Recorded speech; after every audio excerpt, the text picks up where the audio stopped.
Part of the reason why I'm testing the wheel spacers out on my CRX is because I think I've decided that I really want to run an OEM wheel on the EG hatch. And I don't want that to be like a newer SI wheel. I prefer it to be sort of a more EF SI wheel, something properly bubbly in 90s to match the bubbly and 90s-ness of the EG hatch. So I wanted to test the setup on the CRX first to try to see how I liked the road feel of 14-inch stock wheels with a 1-inch offset. I took it around the block and it felt great.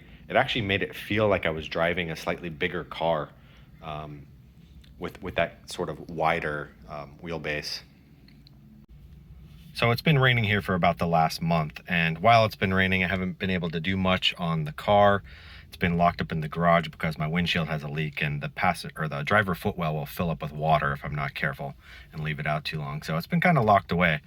In the meantime, I've been sort of chasing down some replica parts that I wanted to add to the interior of the CRX to make it, a little nicer to drive and look a little more original in a couple of places. One of them are these replica floor mats for the CRX that I found from a seller in Turkey on eBay. And they are very nice and much closer to like an OEM replica floor mat than I've ever found before, both in style and texture. Probably not the same exact kind of looped carpet material. These are a little bit more of a velour, but having the pattern with the CRX stripe ties together the interior and makes it look a little bit more OEM overall. This next part was out of stock for a really long time, and this is a Taigua replica, but it's a rubber dash mat that fits the CRX dash perfectly, and also will give you you can lay a phone up here and it won't slip around. But for me, the important part to this is just having more sun protection for the dash. I don't want to run like a full dash carpet, but just having anything that's form fit that will keep a little bit of the UV light off of my dash, because I do have a crack starting right underneath here. So this just offers a little more protection.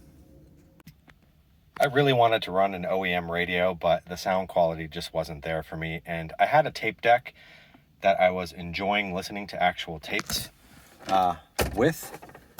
I've had a couple of my favorite vaporwave albums on cassette tape, but the sound quality wasn't there. And then my tape deck just died, and I had bought several off of eBay and found out that they also didn't work, and I don't really know how to repair a tape deck. So I did come across this Blaupunkt Bluetooth radio, and this is like a brand new radio, but it's sort of got that 80s, 90s styling to it. So I went ahead and installed this, and I've been really enjoying the sound quality and just having automatic Bluetooth pairing when I jump in the car. And the last thing I got was this hybrid racing shift knob. This is a Durlin material, so it's sort of like a mix between plastic and like ceramic when you feel it in your hand. It's got this collar that keeps your shift boot locked in place at the top of it, and it also extends the height of it just a little bit. So for me, I'm just a little over 6'1", and it makes it so the shift knob is like almost directly in line with my knee, which I really enjoy, a little bit of extra height. Call me OCD, but I liked the OEM shift knob, but the OEM shift knob is not symmetrical. So I always feel like when I'm driving it that it's sort of rotated one way or the other than it actually should be, and it's kind of annoying in the back of my mind. So having a completely symmetrical shift knob is very satisfying to drive.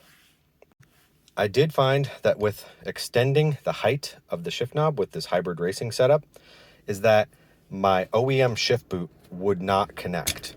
When in neutral, it would connect up here, but it would have the shift boot stretched so tight that when you shift into first or shift into reverse, this would just snap and pop off, and then it would rattle as you were driving. So I might save this for a separate video, but this is a custom shift boot that I made myself. I borrowed a sewing machine from a friend and got some leather off of Amazon, and kind of tried my first first time at sewing. So I might make a separate video kind of detailing how I went about making this, but this is my shifter setup for now.